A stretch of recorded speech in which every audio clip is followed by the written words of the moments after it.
Welcome to Weekly Current Affair. Today we will discuss all the current affairs from 1st of December to 11th of December 2022. The question is, which city plans India's first retail municipal green bond for solar plant?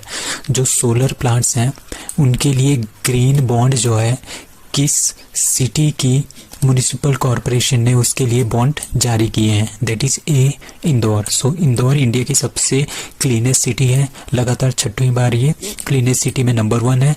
ठीक है, तो उन्होंने क्या किया है, इंदौर ने एक strong environmental record, ठीक है, उसको मतलब कि जो इन्वायरमेंट है उसको अच्छा करने के लिए उन्होंने क्या कर दिया, एक प्लान बनाया है. उसमें बोला है और ये इसके अकॉर्डिंगली क्या बना है, इंदौर नेशंस इंडिया का ये फर्स्ट लोकल गवर्नमेंट बॉन्ड बना है जो कि टारगेट कर रहा है इंडिविजुअल इन्वेस्टर्स को, किसके लिए, इन्वायरमेंट के प्रोटेक्शन के लिए, इन्वायरमेंट को अच्छा करने के लिए. ठीक है, और इन्वायरमेंट को वो अच्छा कैसे करेंगे, वो सोलर पावर प्रोजेक्ट जो है ज़्यादा से ज़्यादा अपनी सिटी में स्टार्ट करने वाले हैं. मतलब कि जितनी भी हमारे पास एनर्जीज हैं उनमें सोलर पावर्स का यूज़ करेंगे. ठीक है, पेड़ पौधों को लगाएंगे. ठीक है, पेड़ पौधों को लगाएंगे. जो ये बैटरीज हैं, बैटरीज मतलब कि चार्जिंग वगैरह, हम सोलर पावर्ड चार्जर्स बैटरीज हम यूज़ करेंगे. ठीक है, और जितने भी तरह की मतलब इलेक्ट्रिसिटी घरों में आएगी वो भी सोलर पावर्ड आएगी. और जो ये वाला रिसाइकल, मतलब कि जो भी हमारे पास रिसाइकल करने की चीज़ें हैं उनको हम रिसाइकल भी कर सकते हैं. मतलब कि पूरा का पूरा बोलने का मतलब ये है कि हमने जो पावर देनी है पूरी की पूरी सिटी को, वो हमने सोलर बेस्ड जो है पावर देनी है. इसके लिए इन्होंने ग्रीन बॉन्ड जो है स्टार्ट किया है. किसने स्टार्ट किया है, इंदौर ने स्टार्ट किया है. सो विस्तारा एयरलाइन, विस्तारा एक एयरलाइन है टू मर्ज विद, किसके साथ वो मर्ज हो रही है, that is C Air India. So आपको पता है जो विस्तारा है इसके जो है 2 ऑनर्स हैं. ठीक है, एक है सिंगापुर एयरलाइंस और दूसरी है टाटा सन्स. इन दोनों की ये म्यूचुअल इकट्ठे ये इसको चलाते थे विस्तारा को. अब क्या कर दिया है उन्होंने, ये अनाउंस कर दिया है कि जो एयर इंडिया है और विस्तारा है ये आपस में मिलके एयर इंडिया ही नाम रखेंगे. मतलब कि विस्तारा अब एयर इंडिया के अंदर ही आएगी. इसमें क्या होगा, जो SIA है, ठीक है, सिंगापुर की जो एयरलाइन है, उनको 25.1% शेयर ही मिलेगा. बाकी सारा का सारा शेयर जो है वो एयर इंडिया के पास रहेगा. जो ये 25.1% शेयर है ये 2058.5 करोड़ मतलब कि $250 मिलियन का होगा. ठीक है, तो इसके बाद ठीक है 25% जो शेयर होगा, ठीक है, किसका होगा, सिंगापुर एयरलाइंस का होगा. वो किस किस में होगा, वो टोटल इन सब के शेयर के जो इन सबका टोटल शेयर होगा ना, उसका 25.1% शेयर किसका होगा, विस्तारा का होगा. That is air India, Vistara, air India Asia, ठीक है, एयर इंडिया एक्सप्रेस. ठीक है, तो ये सारे के सारे जो है अब एयर इंडिया के अंडर ही आएंगे. मतलब कि जो सिंगापुर एयरलाइंस है उनका शेयर कितना होगा, 25.1%, और बाकी सारा का सारा शेयर किसका होगा, टाटा का होगा.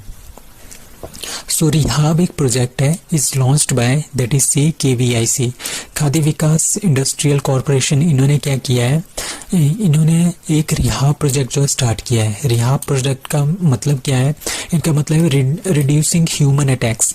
ठीक है, reducing rehab reducing human attacks using Honey बीज. ठीक है, हनी बीज मतलब कि जो मधुमक्खियां हैं उनके थ्रू हमने ह्यूमन अटैक्स को कम करना है. मतलब कि अभी क्या होता है, जो हाथी वगैरह होते हैं ना, कर्नाटका वगैरह, कर्नाटका, महाराष्ट्र, वेस्ट बंगाल, असम और उड़ीसा, वहाँ पे क्या होता है, काफ़ी ज़्यादा ह्यूमन और एलिफेंट्स के बीच में क्या हो जाता है, ये हमारे पास एक रेजिडेंशियल एरिया होता है, यहाँ पे एलिफेंट्स आ जाते हैं, जिसकी वजह से क्या हो जाता है, ह्यूमन और एलिफेंट्स के बीच में क्या हो जाता है, कॉन्फ्लिक्ट हो जाते हैं. तो उसको रिड्यूस करने के लिए उन्होंने क्या किया, रिहाब प्रोजेक्ट जो है स्टार्ट किया है. इसके अकॉर्डिंगली क्या होगा, हम हनी बीज के छोटे छोटे बॉक्सेस होंगे उनको यहाँ पे बाउंड्रीज पे लगा देंगे.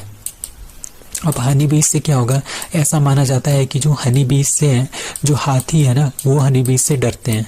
ठीक है, और वो वापस यहाँ से वो अंदर एंटर ना हो जाए, यहाँ से वो वापस चले जाएं. तो इसके लिए हम क्या करेंगे, हनी बीज जो प्रोजेक्ट है वो स्टार्ट कर रहे हैं. उसका नाम है रिहाब प्रोजेक्ट. ठीक है, ये 7 स्टेट में रन करेगा. मतलब कि ये पायलट प्रोजेक्ट है. पायलट मतलब कि अभी टेस्टिंग हो रही है. That is Karnataka, Maharashtra, West Bengal, Assam and Orissa में. Which government launched anaemia eradication programme Amlan. ठीक है, अम्लन एक प्रोग्राम है. ठीक है, अनीमिया एक तरह का रोग होता है, उसको रिड्यूस करने के लिए अम्लन प्रोग्राम जो है वो लॉन्च किया है, दैट इज उड़ीसा की गवर्नमेंट है। उड़ीसा के जो चीफ मिनिस्टर है दैट इज नवीन पटनायक, उन्होंने जो है अम्लन नाम का एक योजना स्टार्ट किया। इसका मतलब है एनीमिया मुक्त लक्ष्य अभियान। ठीक है, तो ये कहाँ पे स्टार्ट हुआ है? उड़ीसा में स्टार्ट हुआ है। इसमें हमारे पास क्या हो गया? The programme will be rolled out in कितने 55,000 government and government aided school. ठीक है, 55,000 जो पूरे के पूरे 55,000 स्कूल्स हैं उड़ीसा के। ठीक है, गवर्नमेंट स्कूल और गवर्नमेंट के जो थ्रू जो एडेड स्कूल है, और 74,000 जो आंगनवाड़ी सेंटर्स हैं वहाँ पे इस प्रोग्राम को स्टार्ट किया जाएगा। इसके अकॉर्डिंगली क्या होगा, जो फूड वगैरह है, हेल्थ सर्विसेज है, उनको अच्छा किया जाएगा। जो बच्चे हैं उनको अच्छा पोषण दिया जाएगा, मिलेट्स दिए जाएंगे। ठीक है, ह्यूमनाइजेशन डेवलप की जाएगी। इन्फेंट जो बच्चे मरते हैं उसको रिड्यूस किया जाएगा। जो बच्चे पैदा होने के टाइम जो माताएं मरती हैं उनको भी मरने से बचाना है। ठीक है, इन्फेंट एंड यंग चाइल्ड, ठीक है, जो उनका है जो इनफैक्ट बहुत ही छोटे बच्चे हैं, कुछ यंग बच्चे हैं, उनको हमने फीड करना है अच्छे अच्छे मिलेट से, अच्छे अच्छे वाइटामिन से, न्यूट्रिशन जो देंगे उनको देने हैं। ठीक है, तो इसके अंतर्गत ये सारा कुछ होगा अम्लन योजना के अंतर्गत। जितने भी हमारे पास मिलेट्स हैं, काफ़ी अच्छी जो फ्रूट्स हैं, वो इसमें बच्चों को दिए जाएंगे। ठीक है, एनीमिया क्या होता है? एनीमिया एक कंडीशन होती है जिसमें क्या होगा, जो हमारे पास खून के अंदर जो रेड ब्लड सेल्स होते हैं ना, वो ऑक्सीजन को हमारी पूरी बॉडी में नहीं ले जा सकती, मतलब कि नहीं ले जाने देती। ठीक है, तो क्योंकि रेड ब्लड सेल्स इसमें कम हो जाते हैं। ठीक है, जो ऑक्सीजन होती है हमारी बॉडी में वो ले जाते हैं रेड ब्लड सेल्स। अब वही कम होंगे तो ऑक्सीजन हमारे डिफरेंट पार्ट्स पे कैसे पहुंचेगी? तो उस कंडीशन को बोलते हैं हम एनीमिया। इसको हम इंक्रीज कर सकते हैं, इसको हम एनीमिया को हम रिड्यूस कर सकते हैं बाय पोमेग्रेनेट जो अनार वगैरह होते हैं, ठीक है, उनको खा के, फ्रूट्स को खा के, और जो न्यूट्रिशंस हैं, मिलेट्स हैं, उनको खा के हम इसको रिड्यूस कर सकते हैं। सो Harimau Shakti 2022 is a joint exercise between India and Malaysia. ठीक है, इंडिया और मलेशिया के बीच में हरिमाऊ शक्ति 2022 जो है एक्सरसाइज हो रही है। और ये कहाँ पे हो रही है? ये मलेशिया के पुलाई कुलांग मलेशिया में ये हो रही है। कब से कब तक? 28 नवंबर से 12 दिसंबर 2022 तक ये होगा। और इंडिया की तरफ से कौन कौन सी ट्रूप इसमें पार्टिसिपेट कर रही है? गढ़वाल राइफल इसमें पार्टिसिपेट कर रही है। अब इंडिया और मलेशिया के बीच में कुछ और एक्सरसाइजेज हैं, बायलेटरल मिलिट्री एक्सरसाइज IM बैक्स इंडिया और मलेशिया के बीच में है। Harimau Shakti 2022 joint exercise India और मलेशिया के बीच में। और ये काफ़ी इंपॉर्टेंट है, उदार शक्ति, ये हमारे पास बायलेटरल एयर फोर्स की, ठीक है, Indian air force and royal Malaysian air force के बीच में ये एक्सरसाइज होती है। वर्ल्ड लार्जेस्ट एक्टिव वोल्केनो जिसका नाम है Mauna Loa which is erupted recently is located in that is B Hawaii island. So Hawaii island हमारे नॉर्थ अमेरिका में एग्जिस्ट करता है। ठीक है, तो हवाई आइलैंड में क्या है, यहाँ पे दुनिया का सबसे बड़ा जो एक्टिव वोल्केनो है, ठीक है, उसका नाम है, क्या नाम है? मुआना लाओ। आपने ध्यान रखना है, मुआना लाओ वर्ल्ड का सबसे बड़ा एक्टिव वोल्केनो है। और ये कहाँ पे है? हवाई वोल्केनो नेशनल पार्क में ये सिचुएटेड है। तो इसमें क्या हुआ, अभी अभी इसमें बहुत सारा विस्फोट हुआ है, जिसके थ्रू क्या हुआ, बहुत सारा लावा जो है बाहर निकला है। ठीक है, तो ये किसने देखा? ये देखा US जियोलॉजिकल सर्वे ने इसको एनालाइज किया था।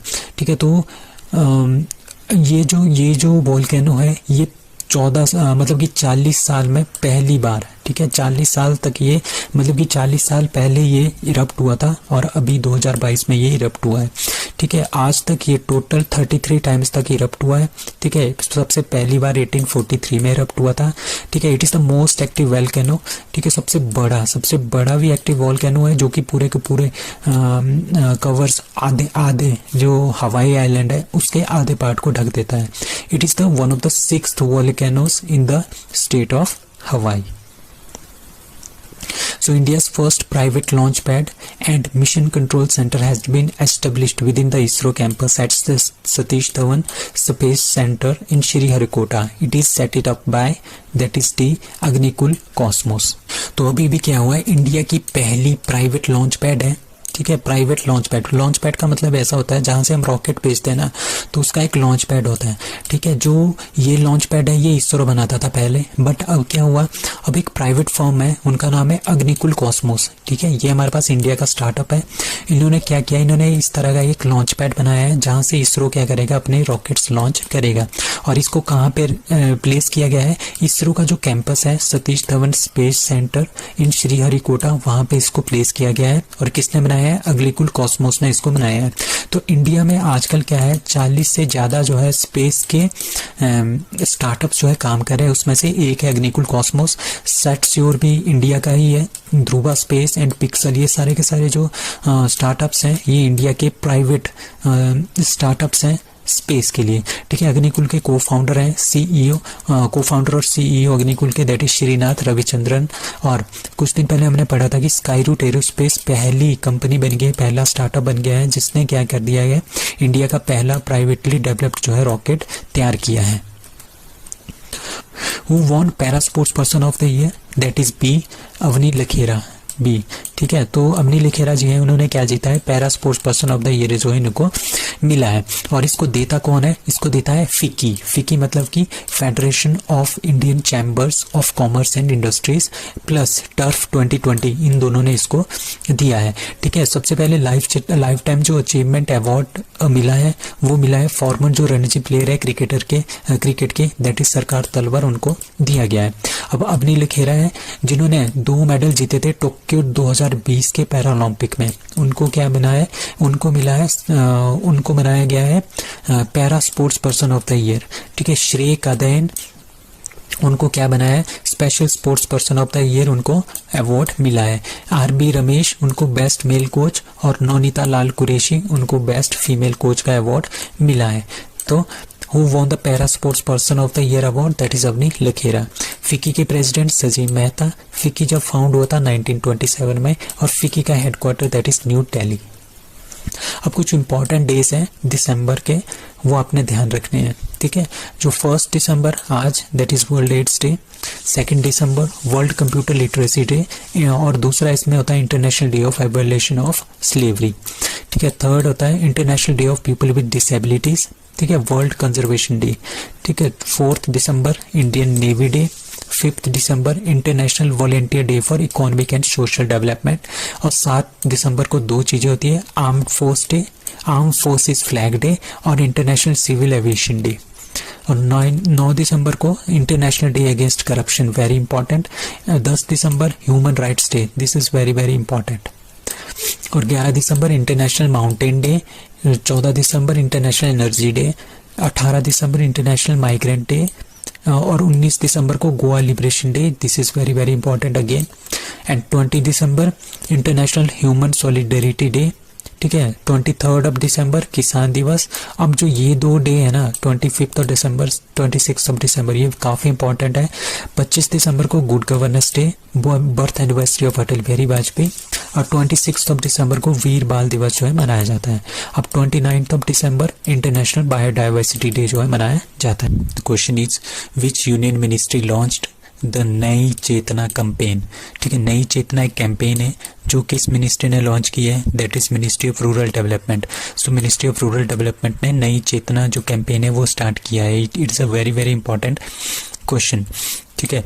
तो union ministry of rural development, ठीक है, rural development launched the month long campaign, मतलब कि 1 महीने तक ये कैंपेन चलेगा, ठीक है, जिसका नाम है नई चेतना, ठीक है। The campaign is launched by the ministry of rural development, किस लिए, to make women specially in rural area, जो रूरल एरिया में जो वुमेन्स हैं उनको उनके राइट्स देना, ठीक है, उनको काफ़ी अच्छा एजुकेशन देना, mechanism available to help redress their grievances, मतलब कि इनको जो भी ग्रीवेंसेस होंगे उनको दूर करना, ठीक है, उनकी लाइफ को अच्छा बनाना, ठीक है, उनके राइट्स के बारे में बात करना। तो ये है नई चेतना, ठीक है, campaign started by the Ministry of Rural Development. It was launched on the International Day of Elimination of Violence Against Women, ठीक है। पर 25 नवंबर को क्या होता है, international day for elimination of violence against women होता है, ठीक है। तो इसी दिन क्या लॉन्च किया गया, नई चेतना कैंपेन जो है लॉन्च किया गया by ministry of rural development. Which is the first north eastern state to launch its mental health and social care policy. ठीक है, जो mental health and social care policy है नॉर्थ ईस्ट इंडिया की सबसे पहली policy है, वो कहाँ पे लॉन्च हुई है, that is B Meghalaya. So Meghalaya has become the first state in the north east, ठीक है, and the third state in India. ठीक है, नॉर्थ ईस्ट की ये पहली स्टेट है और जो पूरे इंडिया है वहाँ पे ये थर्ड स्टेट है। ठीक है, जिन्होंने क्या किया है, एक पॉलिसी बनाई है मेंटल हेल्थ से रिलेटेड। मेंटल हेल्थ से इश्यूज बहुत ज़्यादा हो रहे हैं आजकल, तो उनको निपटने के लिए mental health and social care policy जो है अपनाई है किसने, मेघालय ने। ठीक है, द विजन, इसका विजन सेम सीधा सीधा है कि आपने मेंटल हेल्थ और सोशल केयर को बढ़ावा देना है। ठीक है, चीफ मिनिस्टर कौन है वहाँ के, कोनराड के सांगमा, जो कि चीफ मिनिस्टर मेघालय के, उन्होंने ये पॉलिसी स्टार्ट की है।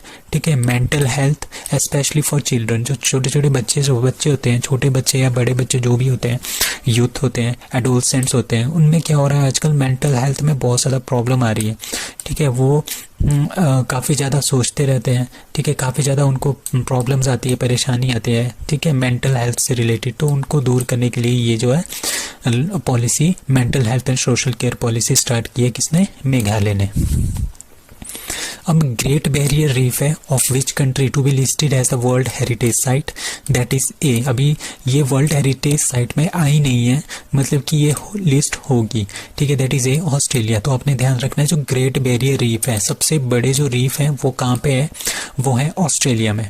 ठीक है, तो जो ये ग्रेट बैरियर रीफ है, सबसे बड़े वर्ल्ड के सबसे बड़े रीफ्स हैं, यहाँ पे ऑस्ट्रेलिया में है। तो उनको क्या कर रहे हैं, उनको वर्ल्ड हेरिटेज साइट में लाने के लिए कोशिश कर रहे हैं। ठीक है, क्योंकि ये एंडेंजर्ड साइट है, डेंजर में आ गई है, क्योंकि काफ़ी ज़्यादा पोल्यूशन हो रहा है, जिसकी वजह से जो ये कोरल रीफ्स है ना, ये बिल्कुल ख़त्म हो रहे हैं। ठीक है, इनको बचाने के लिए इसको वर्ल्ड हेरिटेज साइट में इसको डाल रहे हैं। और इसका मेन रीज़न क्या है, क्यों ख़त्म हो रहे हैं, क्योंकि हमारा इकोसिस्टम चेंज हो गया है। इकोसिस्टम चेंज क्यों हुआ है, ड्यू टू क्लाइमेट चेंज। ठीक है, ग्लोबल वार्मिंग की वजह से हमारे पास ये सारे प्रॉब्लम्स आ रहे हैं। FSSAI approved dash dash as food animal, that is D, yak। अब FSSAI ने क्या किया, FSSAI क्या है, food safety and standard authority of India. ठीक है, इन्होंने क्या किया, जो हिमालयन याक है ना, उनको अब फूड एनिमल में डाल दिया गया है। पहले ये फूड एनिमल में नहीं आते थे, अब इनका फूड एनिमल में इनको डाल दिया गया है। ठीक है, हिमालयन याक मतलब जो हिमालयास में होते हैं। हिमालय कहाँ कहाँ पे है, अरुणाचल प्रदेश में काफ़ी पाए जाते हैं यही वाले याक, Sikkim, north Bengal, Uttarakhand, Himachal Pradesh, Manali side, Kullu, Lahaul Spiti, Kinnaur side. ठीक है, लद्दाख एंड जम्मू कश्मीर में ये पाए जाते हैं। तो इनको क्या करेंगे आप, इनका क्या करेंगे, ये हाई एल्टीट्यूड में रहते हैं। बोवीन, मतलब कि इनको बोवीन एनिमल इसलिए बोलते हैं क्योंकि इनके पास ज़्यादा दिमाग नहीं होता, उनको बोलते हैं बोवाइन एनिमल्स। ठीक है, तो into the conventional milk and meat industries. ठीक है, अब इनका यूज़ कहाँ पे किया जाएगा, कन्वेंशनल मिल्क इनसे दूध भी लिया जाएगा, और मीट इंडस्ट्रीज में भी हम इसका उपयोग कर सकते हैं। ये किसने किया है, ये किया है FSSAI ने, इसको अप्रूव कर दिया है। ठीक है, नेशनल रिसर्च सेंटर जो याक का है, दिरंग, वेस्ट केमांग डिस्ट्रिक्ट, अरुणाचल प्रदेश ने, उन्होंने भी ये पॉलिसी जो है वो स्टार्ट कर दी है। ठीक है, तो FSSAI ने अप्रूव किया है किसको, हिमालयन याक को एज फूड एनिमल। अब नेक्स्ट क्वेश्चन है, Mumbai ranks dash dash in global prime cities. ठीक है, इंडेक्स बाय नाइट फ्रैंक। जो नाइट फ्रैंक है, इन्होंने क्या किया, इन्होंने एक सर्वे किया है, उसमें इन्होंने ग्लोबल प्राइम सिटीज का जो है एक रैंकिंग स्टार्ट किया है। उसमें जो मुंबई है दैट इज 22nd नंबर पे है। ठीक है, 22वें नंबर पे है। किस बेस में है, मतलब कि जो वहाँ पे रहने का लिविंग स्टैंडर्ड है ना, उसके प्राइसेस कितने हाई हो रहे हैं। ठीक है, उसके हिसाब से जो मुंबई है वो इंडिया में फर्स्ट है और ग्लोबली वो 22वें नंबर पे है। पहले इंडिया में कौन है, मुंबई पहले नंबर पे है, फिर बेंगलुरु, फिर न्यू दिल्ली। ठीक है, इसमें क्या हुआ, इंक्रीज हुआ है एनुअल प्राइसेस। ठीक है, जो रहने के जो प्रॉपर्टी कंसल्टेंट, मतलब कि जो प्रॉपर्टीज़ हैं उनका प्राइसेस जो है बहुत ज़्यादा हाई हुआ है। ठीक है, अभी एक रिपोर्ट आई है कि जो यही वाली रिपोर्ट नाइट फ्रैंक की, उसमें बोला गया है कि जो दुबई है, सबसे ज़्यादा जो प्राइस में इंक्रीज हुआ है वो दुबई में हुआ है 88.8%। ठीक है, पिछले साल से। तो और वेलिंगटन जो है वो सबसे कम जो प्राइस चेंज हुआ है, इंक्रीज हुआ है, वो हुआ है वेलिंगटन का, दैट इज 18%। और हमारे पास मुंबई कौन से नंबर पे है, 22nd नंबर पे है Mumbai. National Gopal Ratna award is given to that is A Jitendra Singh. तो जितेंद्र सिंह को नेशनल गोपाल रत्न अवार्ड जो है दिया गया है। ठीक है, नेशनल गोपाल रत्न अवार्ड मतलब कि जो नेशनल मिल्क डे होता है ना 26 नवंबर को, उसी पे ये जो है ये वाला अवार्ड दिया जा रहा है जितेंद्र सिंह को फॉर बेस्ट डेयरी फार्मिंग। ठीक है, dairy farming and rearing indigenous cattle and buffalo breeds.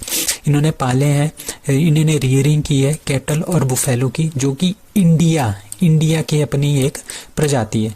ठीक है, श्री जितेंद्र सिंह, ठीक है, इनका नाम है, और ये फतेहाबाद हरियाणा के रहने वाले हैं। और बेस्ट आर्टिफिशियली इंसेमिनेशन टेक्नीशियन, मतलब कि अब कोई गाय है, बुफेलो है, वो क्या इनफर्टाइल है, वो बच्चे पैदा नहीं कर सकती, पर उन्हें आर्टिफिशियली उनमें कोई क्या कर दिया गया है, आर्टिफिशियली इन्होंने एक टेक्निक डेवलप की है जिसके थ्रू क्या होगा, इनमें बच्चे पैदा हम कर सकते हैं। तो इसके लिए जो अवार्ड मिला है वो मिला है गोपाल राणा, बलांगीर, उड़ीसा के रहने वाले हैं।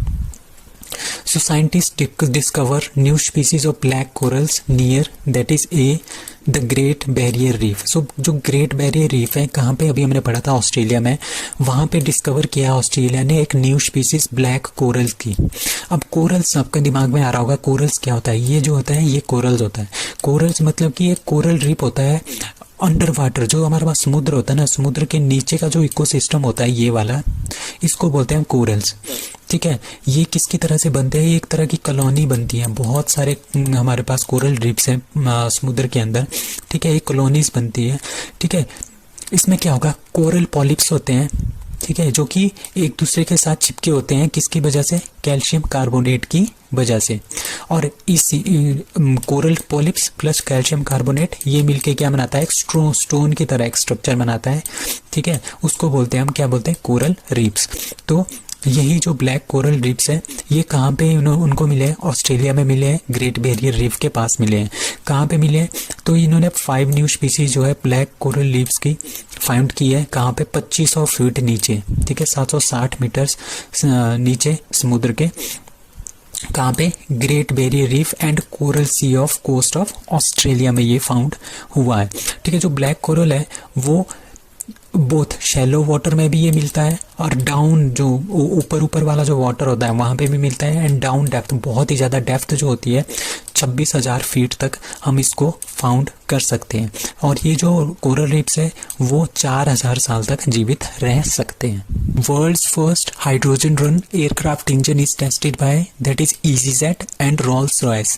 ठीक है, इन दोनों ने किया है, ईजीजेट और रोल्स रॉयस ने क्या किया है, इन्होंने सबसे पहला, वर्ल्ड का सबसे पहला हाइड्रोजन बेस्ड क्या बनाया है, एयरक्राफ्ट इंजन है, वो जो है टेस्ट किया है, दैट इज सक्सेसफुल, टेस्टेड भी हो गया है। तो एयरलाइन जो सर्विसेज है वो प्रोवाइड करती है ईजीजेट, और एयरक्राफ्ट इंजन जो बनाती है उनका नाम है रोल्स रॉयस। तो इन दोनों ने मिलके ये हाइड्रोजन बेस्ड इंजन एयरक्राफ्ट बनाया है, जो कि वर्ल्ड का फर्स्ट है, जो कि एविएशन में यूज होगा।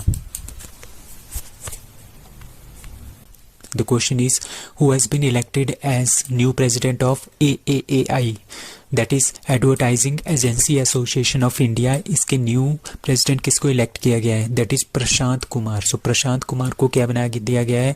CEO of South Asia of group M media private limited has been elected as the president of advertising agencies association of India, AAAI इसको बोलते हैं शॉर्ट फॉर्म में।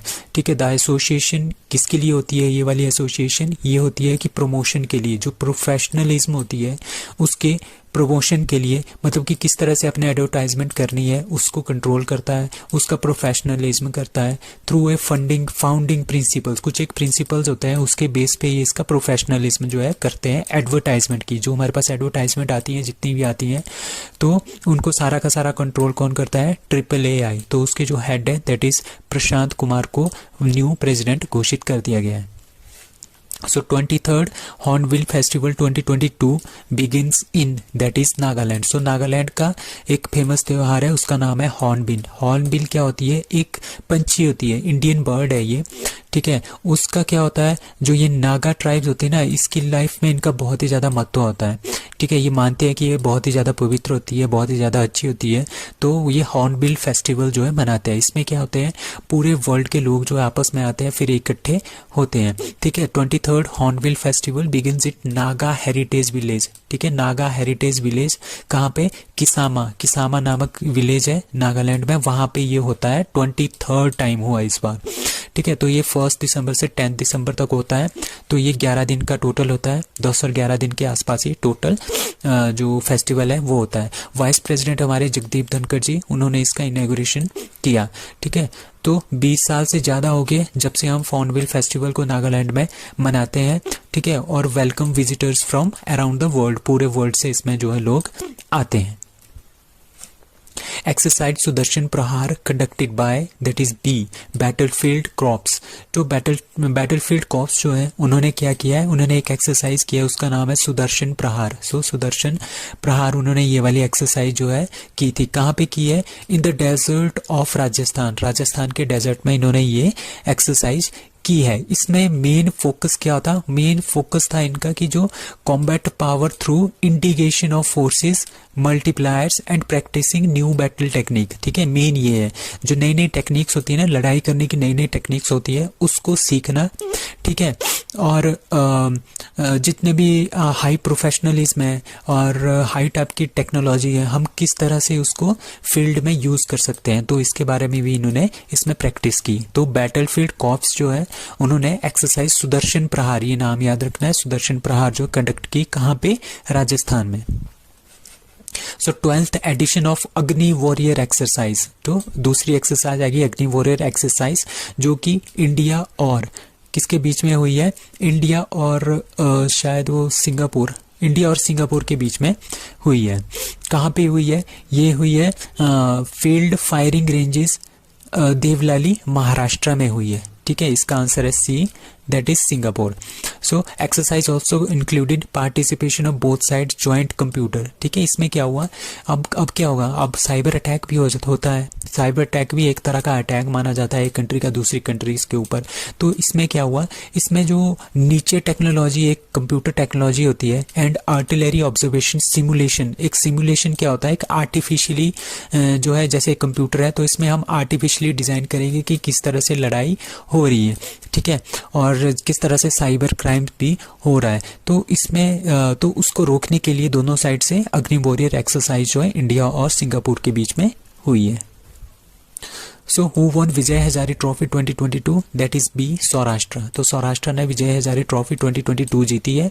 सौराष्ट्र और महाराष्ट्र फाइनल में पहुंचे थे, जिसमें सौराष्ट्र ने महाराष्ट्र को 5 विकेट से हरा के, कहाँ पे हुआ था इसका फाइनल, नरेंद्र मोदी स्टेडियम अहमदाबाद में हुआ था।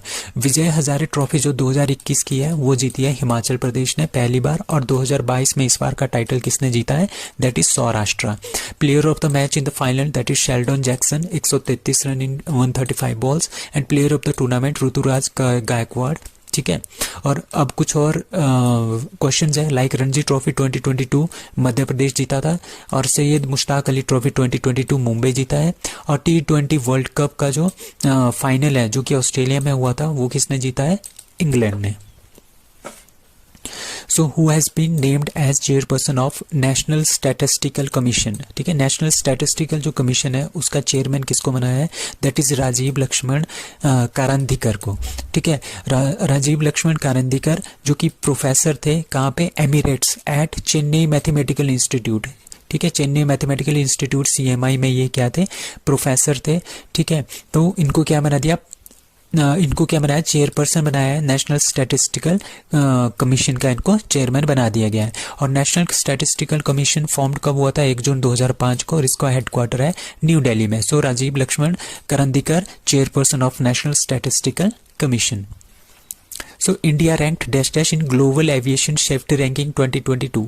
सो ग्लोबल एविएशन क्या होता है, जो हमारे पास हवाई जहाज वगैरह होते हैं ना, उसको बोलते हैं हम ट्रैवलिंग वाले, उनको बोलते हैं एविएशन फील्ड। ठीक है, ग्लोबल एविएशन कितने सेफ है, ठीक है, इंडिया के जहाज कितने सेफ है, इंडिया की जो एयरलाइन है कितनी सेफ है, वो है 48th नंबर पे, ठीक है, वर्ल्ड में 48th नंबर पे है इंडिया की, ठीक है। और आपने ध्यान रखना है चाइना हमारे से एक स्थान पीछे है 49th, ठीक है। According to DGC officials India has jumped, पिछली बार क्या था, ये हमारे पास 48th पोजीशन हमारे पास आई है, किसने किया है, और ये जो रिपोर्ट है ये किसने, रैंकिंग जो है वो किसने किया है, that is International Civil Aviation Organization ICAO, ठीक है। 4 साल पहले जो है इंडिया का रैंक था 102, ठीक है, अभी हम 48th पे आ गया, तो बहुत ही ज़्यादा जंप जो है हमने इसमें मारा है। सो New York film critics circle award 2022 who won best director award, ठीक है, that is SS Rajamouli. So India के जो SS राजामौली जी है उनको New York film critics circle award 2022 मिला है, वेरी इंपॉर्टेंट क्वेश्चन, ठीक है। इनके साथ जो कॉम्पिटिटर्स थे वो थे स्टीवन स्पिलबर्ग, डैरन एरन्स्की, सरा पोली एंड गिना प्रिंस ब्लैथवुड, ठीक है। तो ये बड़े बड़े हॉलीवुड के डायरेक्टर्स हैं, ठीक है। इन सब को पीछे छोड़ के हमारे SS राजामौली ने क्या जीता है, best New York film critics circle award 2022 जो इनको मिला है। किसके लिए मिला है, ये प्री इंडिपेंडेंस जो मूवी है RRR, ठीक है, जो जिसमें कि रामचरण और JR NTR इसमें थे, and real Indian revolutionary in 1920s, तो इसके लिए इनको बेस्ट डायरेक्टर का अवार्ड मिला है। So researchers from which institutions have developed a energy efficient computing platform to build next generation electronic devices। अब next generation के जो इलेक्ट्रॉनिक डिवाइसेस है उसके लिए कम एनर्जी, ठीक है, जिस तरह से हमारे पास इलेक्ट्रॉनिक डिवाइसेस है वो कम से कम एनर्जी यूज़ करे और ज़्यादा से ज़्यादा अपनी परफॉर्मेंस दे, इस तरह की टेक्नोलॉजी पे कौन वर्क कर रहा है, that is IISc Indian institute of science जो है इसके लिए काम कर रहा है, ठीक है। कहाँ के researcher, Indian institute of science के रिसर्चर, कहाँ पे, centre for nano science and engineering, ठीक है।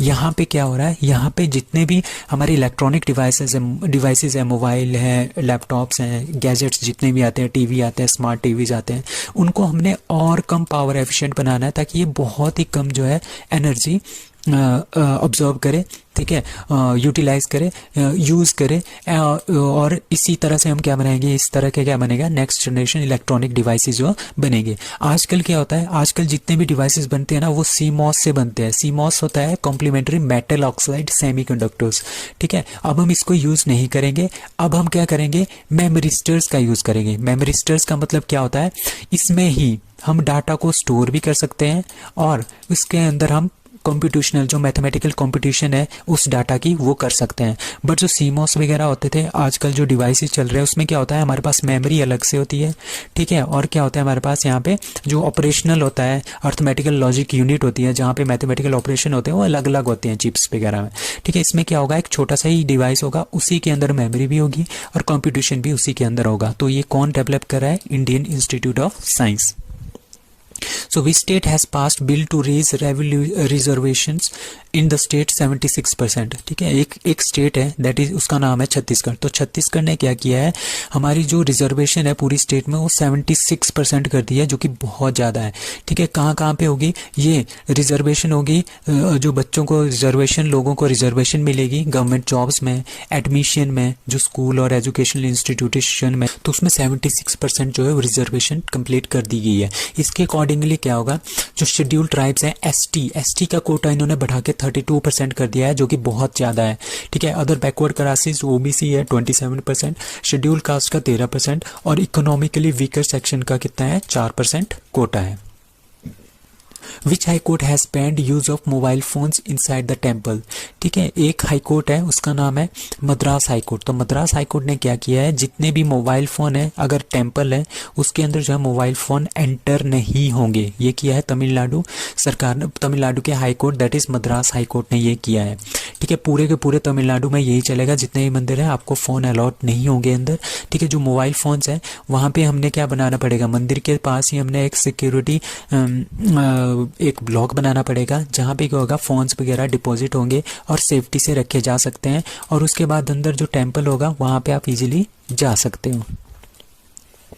So which institution manufacture the कौन सा इंस्टीट्यूशन है जिसने advance light helicopter ALH Mk3 जो है वो बनाया है? That is D, Hindustan aeronautic limited. तो हिंदुस्तान एरोनॉटिक लिमिटेड ने क्या बनाया है? एडवांस लाइट हेलीकॉप्टर जिसका नाम है ALH Mk3 squadron 840 queen CG। ठीक है, ये बनाया किसने? हिंदुस्तान एरोनॉटिक लिमिटेड ने इसको बनाया है। और जो VS पठानिया जी हैं, जो डायरेक्टर जनरल है किसके? इंडियन कोस्ट गार्ड के। ठीक है, ये कोस्ट गार्ड के लिए है। ठीक है, इंडियन कोस्ट गार्ड के जो डायरेक्टर जनरल है VS पठानिया, उन्होंने इसको क्या किया है? ICG एयर स्टेशन चेन्नई में क्या किया है? इसको कमीशन किया है इंडियन कोस्टल सर्विसेज में। ठीक है, तो इसकी मेन बात ये है, जो ALH advance light helicopter Mk3 है, ये हमने खुद बनाया है, इंडिया ने इसको खुद बनाया है, इंडिजिनियसली मैन्युफैक्चर्ड। किसने बनाया? हिंदुस्तान एरोनॉटिक लिमिटेड ने, जो इंडिया की एक बहुत ही ज़्यादा पब्लिक सर्विस की कंपनी है। इसमें क्या क्या होगा? इसमें बहुत ही हाई क्वालिटी का रेडार होगा। ठीक है, शक्ति के इंजन होंगे, एडवांस कम्युनिकेशन सिस्टम होगा, एक जगह से दूसरी जगह कम्युनिकेट करने के लिए काफ़ी ज़्यादा एडवांस सिस्टम होगा। सर्च एंड रेस्क्यू, जैसे हमारे पास लोग फंसते हैं ना, पहाड़ियों में फंसते हैं, कभी जंगलों में फंसते हैं, कभी पानी में फंसते हैं। ठीक है, तो उसको रेस्क्यू करने के लिए भी लोगों को हम लेके जा सकते हैं। ठीक है, उनको बचाने के लिए। तो 16 ALH Mk3 aircraft have been inducted in the Indian Coast Guard. ठीक है, 16 इस तरह के जो एडवांस लाइट हेलीकॉप्टर्स हैं वो हमने इंडियन कोस्टल गार्ड में तैनात कर दिए हैं। So which institution released the State of Global Water Resources 2021?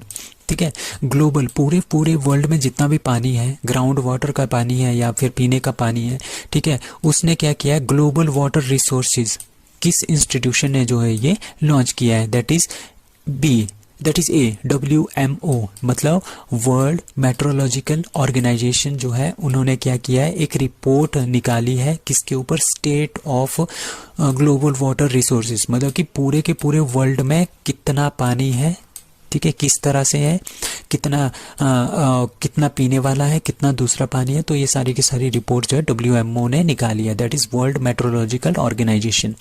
ठीक है, इस रिपोर्ट में ये बोला है, ये इसलिए चर्चा में है क्योंकि इन्होंने ऐसा बोला है कि जो गंगा के आसपास का जो पानी है, ठीक है, जो गंगा के आसपास वाला जो पानी है और रिवर, जितने भी रिवर है उसके आसपास का जो पानी है ना, वहाँ पे जो वाटर की अवेलेबिलिटी है ग्राउंड वाटर की, ठीक है, ग्राउंड वाटर मतलब ज़मीन के अंदर जो पानी होता है उसमें जो अवेलेबिलिटी है ना वो बहुत कम हो गई। 2002 में बहुत ज़्यादा था, अब 2021 में आके आते हुए बहुत ही कम हो गया है।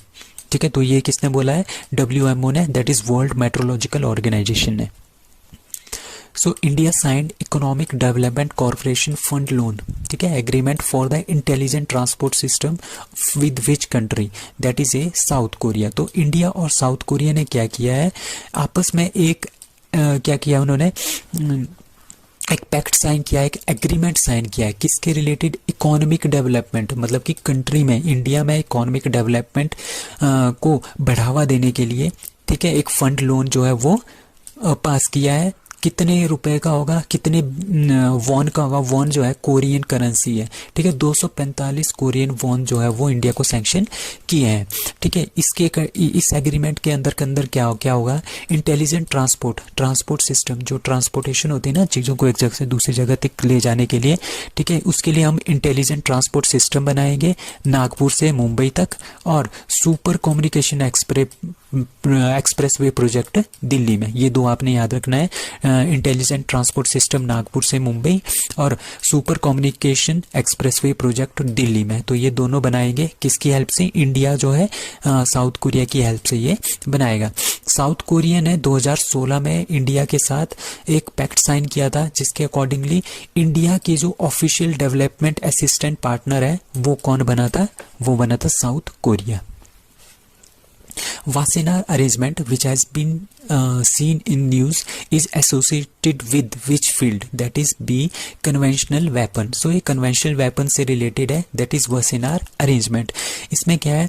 इंडिया जो है प्रेसिडेंट बना है, चेयरमैन बना है, किसका बना है? Plenary of Wassenaar arrangement for a 1 year, 1 साल के लिए जो है इंडिया इसका क्या बना है, प्रेसिडेंट चेयरमैन बना है किसका, प्लेनरी ऑफ वेसेनार अरेंजमेंट का। ठीक है, ये किससे रिलेटेड है, ये है कन्वेंशन, जो वेपन्स होते हैं ना, जो गन्स वगैरह या कुछ और इस तरह के वेपन्स होते हैं, तो उसके कन्वेंशनल वेपन्स, ठीक है, उससे ये रिलेटेड है। तो 5 साल पहले जो है इंडिया ने जो है इसको इसमें ज्वाइन हुआ था। इसमें 42 मेंबर्स, टोटल जो कंट्रीज है वो है 42। ठीक है, विच मॉनिटर, वो क्या करता है, ये मॉनिटर करता है transfer of conventional weapons and dual use goods. जिस तरह से हमारे पास एक देश से दूसरे देश तक हम क्या लेके जाते हैं, बहुत सारे वेपन्स कभी कभी जो है लेके जाते हैं टेररिस्ट या कुछ और, तो उनको मॉनिटर करना, उनको अच्छे से ट्रांसफ़र करना। ठीक है, जो अच्छे जो सैनिक्स वगैरह होते हैं, एक जगह से दूसरी जगह तक वेपन्स को ट्रांसपोर्ट करना, तो ये इनका काम होता है। तो ये होता है वेसेनार अरेंजमेंट, तो ये रिलेटेड है कन्वेंशनल वेपन से, और इंडिया इसका क्या है, चेयरमैन है for the year 2023। In the list of countries at risk of mass killing की लिस्ट में इंडिया कौन से नंबर पे है, दैट इज 8th नंबर पे है, बहुत ही बुरी दशा है। ठीक है, तो countries that are at highest risk for mass killing in 2022 and 2023 की एक रिपोर्ट आई है, जिसमें पाकिस्तान पहले नंबर पे है। ठीक है, यहाँ पे क्या होगा, 6 में से 1 बंदे की मास किलिंग यहाँ पे होती है।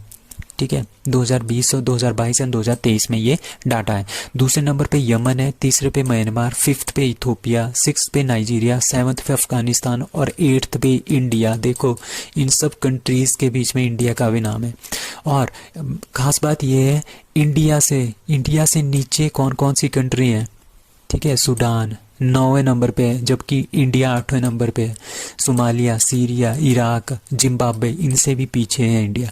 सो 162 कंट्रीज का हुआ था इसमें, उसमें से 8th नंबर जो है वो आया है India. Question is, India's first dark night sky reserve is going to be established in, that is D, Ladakh. So Ladakh में हमारे पास क्या बन रहा है, इंडिया का सबसे पहला डार्क नाइट स्काई रिजर्व। मतलब कि यहाँ पे क्या करेंगे, यहाँ पे हम टेलीस्कोप्स वगैरह लॉन्च करेंगे। ठीक है, सेटअप करेंगे, फिर रात को क्या देखेंगे, जो ये सारे गैलेक्सीज हैं, तारे हैं और ब्रह्मांड में जितनी भी सारी चीज़ें हैं, उनको हम एनालाइज करेंगे यहाँ से। ठीक है, ये यहीं पे सेटअप क्यों किया, क्योंकि अगर हम और स्टेट्स को देखें, किसी भी स्टेट्स को, ठीक है, पहाड़ों वाली स्टेट्स को छोड़ के, ठीक है, तो हमारे पास जो रात का जो आसमान होता है ना, वो अच्छी तरह से दिखता नहीं है। ठीक है, due to pollutions. But Ladakh में क्या है, लद्दाख में ये काफ़ी क्लियर स्काई होता है। ठीक है, यहाँ पे पोल्यूशन बहुत कम है, इसकी वजह से हमने इसको यहाँ पे सेटअप किया है। ठीक है, तो इंडिया का पहला डार्क नाइट स्काई रिजर्व जो लद्दाख में बन रहा है, कहाँ पे बन रहा है, इसका नाम है हैनले विलेज। ठीक है, Hanle village in Changthang region में। ठीक है, ये नाम आपने याद रखना है, Hanle village in Changthang region में इसको प्लेस कर रहे हैं। ठीक है, इसकी हाइट है 4500 metre above the sea level. ठीक है, और यहाँ पे सेकेंड हाईएस्ट ऑप्टिकल टेलीस्कोप भी रखा गया है। ठीक है, by Indian institute of astrophysics. इसकी वजह से क्या होगा, first dark night sky reserve की वजह से यहाँ पे क्या होगा, यहाँ पे जो एस्ट्रोफिजिक्स वाले जो टूरिज्म है, ठीक है, जो कि रात जिनको ब्रह्मांड के बारे में जानना होता है, जिनको ये देखना होता है कि बाहर हमारे स्पेस में क्या क्या चीज़ें हैं, उनके लिए काफ़ी ज़्यादा एक अच्छा टूरिस्ट अट्रैक्शन भी बन सकता है। Who launches agriculture investment portal, that is C, Narendra Singh Tomar. सो नरेंद्र सिंह तोमर ने एग्रीकल्चर इन्वेस्टमेंट पोर्टल जो है वो लॉन्च किया है इनके साथ। ठीक है, मेलिंडा फ्रेंच गेट्स, ठीक है, और कौन थे, नरेंद्र सिंह तोमर, इन दोनों ने मिलके क्या किया है, ये एग्रीकल्चर इन्वेस्टमेंट पोर्टल जो है इसको लॉन्च किया है। सो मिलिंदा फ्रेंच गेट्स है, ये को chair of the bill and Melinda Gates foundation के को चेयर है। ठीक है, इट इज़ वन स्टेप। ठीक है, अब हम देखेंगे कि जो ये एग्रीकल्चर इन्वेस्टमेंट पोर्टल है, ऑनलाइन पोर्टल है, इसके अंदर क्या क्या होगा। जैसे हम इन्वेस्टमेंट, इसमें इन्वेस्टमेंट नाम का एक पार्ट है, इसका मतलब है जितने भी हमारे पास एग्रीकल्चर से रिलेटेड इन्वेस्टर्स हैं, जो एग्रीकल्चर में इन्वेस्ट करना चाहते हैं, उनके लिए यहाँ पे सारी की सारी इन्फॉर्मेशन जो है एग्रीकल्चर इन्वेस्टमेंट पोर्टल पे दी जाएगी। जितनी भी हमारे पास गवर्नमेंट स्कीम्स हैं वो सारी की सारी जो है यहाँ पे होंगी। ठीक है, एग्रीकल्चर के जो इन्वेस्टर्स हैं वो उन स्कीम्स को देखेंगे, उसके बेस पे वो क्या करेंगे, इन्वेस्टमेंट करेंगे अपने एग्रीकल्चर में, खेती बाड़ी में। इसकी वजह से क्या होगा, हमारी जो एग्रीकल्चर सेक्टर है वो बहुत ज़्यादा ग्रो होने वाला है। So which bank won bankers bank of the year award? That is B Canara bank. India का जो कैनरा बैंक है उसने क्या जीता है? उसने जीता है bankers bank of the year award. ठीक है, ये 2022 के लिए दिया गया है। किसके लिए? इंडिया का एक सेगमेंट है at the global banking summit, जो कहाँ पे हुई है? लंदन में हुई है। इनका नाम भी आपने याद रखना है। कहाँ पे मिला है? ग्लोबल बैंकिंग समिट जो लंदन में हुई है, यूनाइटेड किंगडम में, इंग्लैंड में। ठीक है, वहाँ पे क्या मिला है? Bankers bank of the year किसको मिला है? कैनरा बैंक को मिला है।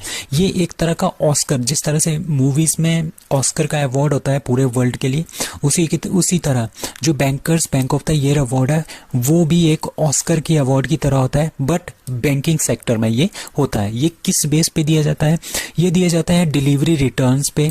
उनकी क्या क्या, जो बैंक है उसकी क्या क्या स्ट्रेटजीज है, क्या क्या वो इनोवेशन कर रहे हैं, क्या क्या न्यू टेक्नोलॉजीज ला रहे हैं, कौन कौन सी नए प्रोडक्ट और कौन कौन सी नई सर्विसेज ला रहे हैं। ठीक है, पूरे एक साल के अंदर ये इवेल्युएट होगा, उसके बेस पे हम bankers bank of the year award देते हैं। तो इस बार वो किसको मिला है? कैनरा बैंक को। So world's first steam propelled spacecraft heads to the moon by which space agency? That is D, JAXA। अब क्या हुआ? जो JAXA है, जापान की जो स्पेस एजेंसी है, जापान एरोस्पेस एक्सप्लोरेशन एजेंसी, ठीक है, उन्होंने क्या किया है? उन्होंने एक स्पेसक्राफ्ट बनाया है।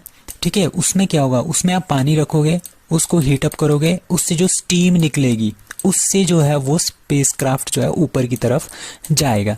ठीक है, तो ये पहला है, वर्ल्ड का सबसे पहला है स्टीम बेस्ड प्रोपेल्ड स्पेसक्राफ्ट, जो किसने बनाया है? जापान की एजेंसी, उसका नाम है जाक्सा। जैसे इंडिया की एजेंसी है स्पेस एजेंसी, उसका नाम है इसरो, बट जो जापान की है उसका नाम है जाक्सा। और वो कहाँ पे भेजा है वो वाला स्पेसक्राफ्ट? वो भेजा है मून के लिए, चांद के लिए वो भेजा है। इसका नाम है क्यूबसैट स्पेसक्राफ्ट। ठीक है, इक्विलिब्रियम लूनर अर्थ 0.6U। ठीक है, वॉज लॉन्च्ड। कहाँ से लॉन्च किया है? ये नासा का एक ओरियन स्पेसक्राफ्ट है, उसमें से इसको लॉन्च किया गया है। ठीक है, दिस इज द वर्ल्ड, ये वर्ल्ड का, ये आपने याद रखना है, ये वर्ल्ड का सबसे पहला, ठीक है, low earth orbit using water propellant propulsion system है। मतलब कि पानी के जरिए, पानी को हीट अप करके जो स्टीम बनेगी उसके जरिए हम इस स्पेसक्राफ्ट को स्पेस पे लेके जाएंगे, मून तक लेके जाएंगे। इस तरह का ये वर्ल्ड का सबसे पहला स्पेसक्राफ्ट है, which is made by Japan की space agency JAXA. So India and which other country signs migration and mobility agreement? अभी इंडिया और जर्मनी, इसका आंसर है जर्मनी। इंडिया और जर्मनी ने क्या किया है? इन्होंने एक साइन किया है माइग्रेशन एंड मोबिलिटी एग्रीमेंट। इसका मतलब क्या है? जो भी हमारे पास रिसर्चर्स हैं, स्कॉलर्स हैं, जो रिसर्च करते हैं कॉलेजेस में, पीएचडी कर रहे हैं, स्टूडेंट्स हैं, प्रोफेशनल स्टूडेंट्स हैं, ठीक है, जो रिसर्च वगैरह कर रहे हैं, नए नए इन्वेंशंस कर रहे हैं, वो इजीली कहाँ से जा सकते हैं? जर्मनी के स्टूडेंट्स इंडिया आ सकते हैं और इंडिया के स्टूडेंट जर्मनी जा सकते हैं लीगली। ठीक है, तो उनको कोई भी वीज़ा के चैलेंजेस फेस नहीं करने पड़ेंगे, जिस तरह से कई कंट्रीज़ का वीज़ा लगता नहीं है। ठीक है, उनको इस तरह के चैलेंजेस जो है वो फेस नहीं करने पड़ेंगे। इस तरह से क्या करेंगे ये? इस तरह से ईजिली जो स्टूडेंट्स हैं एक जगह से इंडिया से जर्मनी जा सकते हैं, जर्मनी से इंडिया आ सकते हैं। सो इस तरह का एग्रीमेंट किसके बीच में हुआ है? इंडिया और जर्मनी के बीच में हुआ है। Dash dash and NHAI achieves Guinness world record for building longest double decker flyover.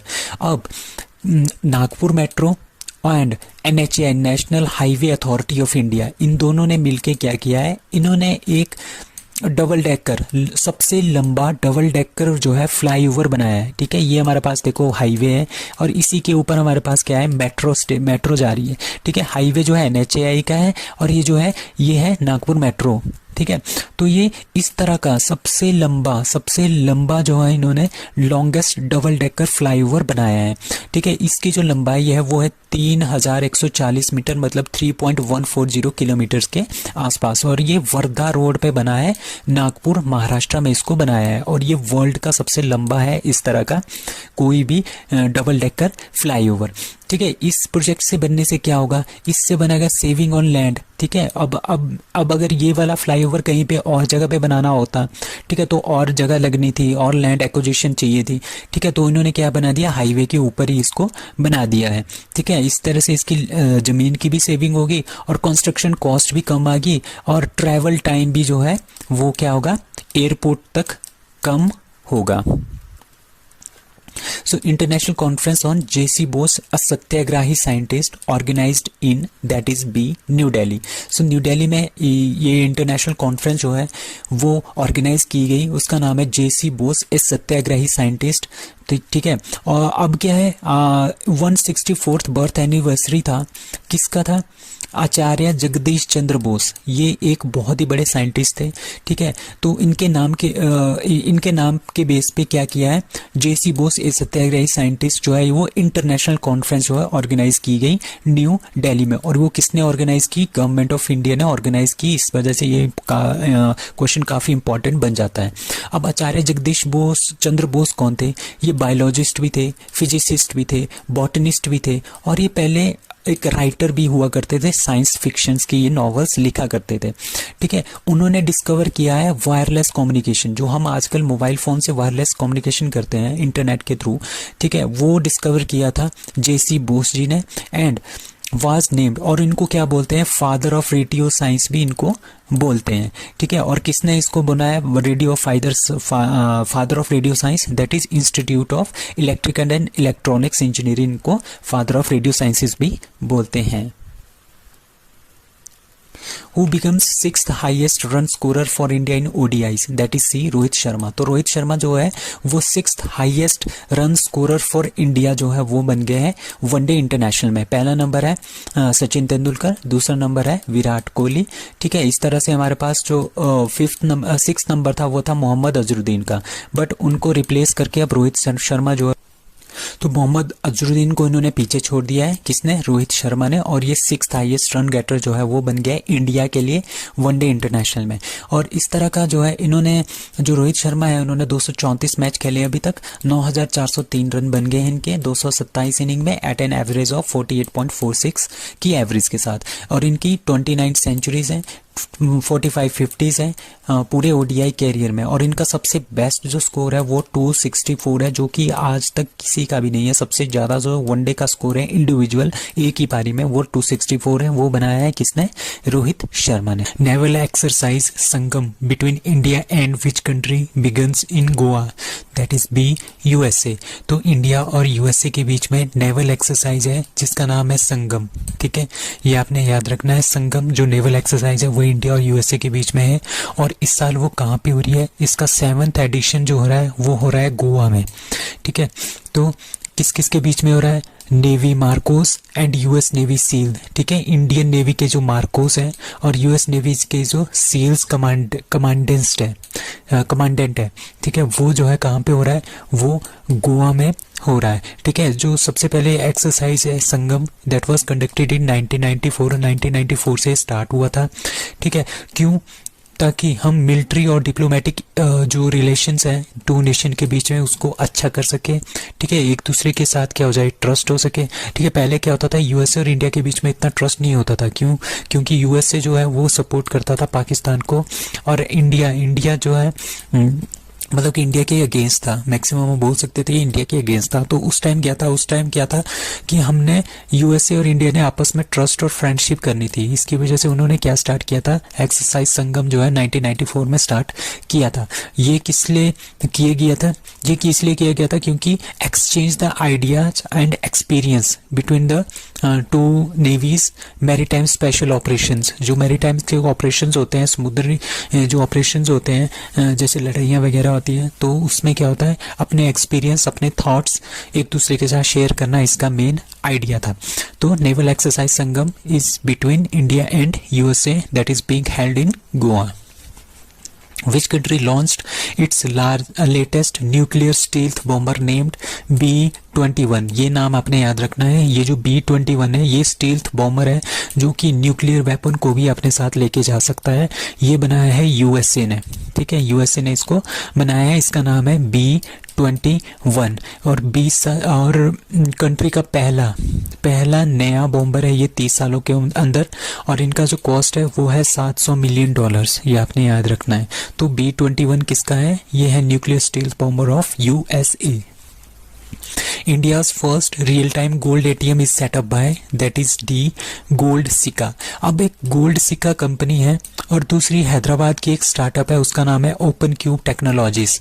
ठीक है, इन दोनों ने मिलके क्या बनाया है, इन्होंने एक रियल टाइम गोल्ड ATM बनाया है। मतलब कि आप यहाँ से पैसे, एक कार्ड होगा वहाँ पे, उसको यहाँ पे इंसर्ट करोगे, उससे पैसे कट होंगे और यहाँ से जो है वो सिक्के निकलेंगे। किसके? गोल्ड के सिक्के निकलेंगे 0.5 ग्राम और 100 ग्राम्स के। और जो ये फर्स्ट गोल्ड ATM है ये बेगमपेट, बेंगलुरु में बेगमपेट, हैदराबाद में जो बेगमपेट है वहाँ पे इसको लॉन्च किया गया है। तो इंडिया का, अगर ये पूछे कि इंडिया का first real time gold ATM कहाँ पे सेटअप हुआ है, वो हुआ है हैदराबाद में। कहाँ पे? हैदराबाद के बेगमपेट में। ठीक है, तो ये यहाँ पे हुआ है और बनाया किसने है? गोल्ड सिक्का एंड ओपन कप टेक्नोलॉजीज ने इसको बनाया है। Which state launches one district one sport scheme. ठीक है, अभी कुछ टाइम पहले आपको पता है वन डिस्ट्रिक्ट वन प्रोडक्ट जो स्कीम है वो किसने लॉन्च की थी? वो लॉन्च की थी उत्तर प्रदेश ने। तो इसी के बेस पे इन्होंने, उत्तर प्रदेश ने क्या किया है, one district one sport scheme जो है वो स्टार्ट की है। क्योंकि जो one district one product scheme है ना, ये काफ़ी ज़्यादा क्या हो गया था, काफ़ी ज़्यादा हेल्प कर रहा था किसके रिवाइवल के लिए? जो ट्रेडिशनल क्राफ्ट्स हैं, ठीक है, ट्रेडिशनल जो चीज़ें हैं उनको आगे लाने के लिए काफ़ी ज़्यादा फेमस हो गया था। तो इसी की तर्ज पे इन्होंने क्या किया है, one district one sport program जो है स्टार्ट किया है। मतलब कि जो हमारे पास क्या है, यूपी में 75 डिस्ट्रिक्ट्स हैं, तो हर एक डिस्ट्रिक्ट में से एक स्पोर्ट्स होगा। ठीक है, जहाँ जो मतलब कि उस पर्टिकुलर डिस्ट्रिक्ट में सबसे ज़्यादा खेला जाता है वहाँ से एक स्पोर्ट्स होगा। ठीक है, और उसके जो प्लेयर्स होंगे उनको काफ़ी ज़्यादा हम फैसिलिटीज़ देंगे, उत्तर प्रदेश की गवर्नमेंट, ठीक है, योगी सरकार, ठीक है, काफ़ी ज़्यादा क्या देंगे, फैसिलिटीज़ देंगे, उनमें स्पोर्ट्समैन क्रिएट करेंगे। ठीक है, ताकि वो क्या कर सके, नेशनल और इंटरनेशनल लेवल में इंडिया को रिप्रेजेंट कर सके। तो ये किसने किया है? One district one sport program, that is by Uttar Pradesh. So which football player signs 200 million euro contract with Saudi club Al Nassr? ठीक है, तो अल नासर एक सऊदी का क्लब है, उसके साथ 200 मिलियन यूरो का जो कॉन्ट्रैक्ट है 2.5 साल के लिए। वो एक फुटबॉल प्लेयर है, बड़े फेमस फुटबॉल प्लेयर, उनका नाम है क्रिस्टियानो रोनाल्डो। ठीक है, वो पोर्चुगल के, उन्होंने उसके साथ डील साइन की है।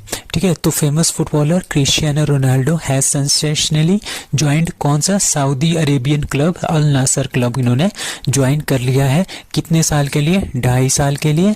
कितने पैसों में? 200 मिलियन यूरोस में। ठीक है, तो अल नासर फुटबॉल क्लब कहाँ का है? ये सऊदी अरेबिया का फुटबॉल क्लब है, based in Riyadh Saudi Arabia की कैपिटल है, और ये बना था 1955 में। Who becomes world largest wind solar hybrid power developer? ठीक है, विंड और सोलर मतलब हवा और सूरज की रोशनी से जो एनर्जी बनती है उसको बोलते हैं विंड सोलर हाइब्रिड पावर। ठीक है, तो मतलब कि हमने हवा से भी बिजली बनानी है और सोलर से भी बिजली बनानी है, तभी इसको हाइब्रिड बोलते हैं। ठीक है, तो इसमें वर्ल्ड का सबसे लार्जेस्ट पावर डेवलपर कौन बना है? That is C Adani green. आपको पता है कि जो राजस्थान है वहाँ पे इन्होंने 2 तो पहले से ही इन्होंने प्लांट स्टार्ट किए थे, हाइब्रिड प्लांट। ठीक है, फर्स्ट हाइब्रिड प्लांट कितना का था? 390 मेगावाट का था, और जो दूसरा जो पावर प्लांट था वो था 600 मेगावाट का, और ये वर्ल्ड का सबसे बड़ा हाइब्रिड पावर प्लांट था। जो ये दोनों थे ये इन्होंने जैसलमेर राजस्थान में इम्प्लीमेंट किए हैं। अभी इन्होंने तीसरा एक और सक्सेसफुल कमीशन किया है, एक प्लांट 450 मेगावाट का प्लांट है। ये कहाँ पे? ये भी जैसलमेर राजस्थान में ही बनाया गया है। तो AGEL नाम है इसका, that is Adani green energy limited. ये इन्होंने 3 प्लांट बना दिए हैं।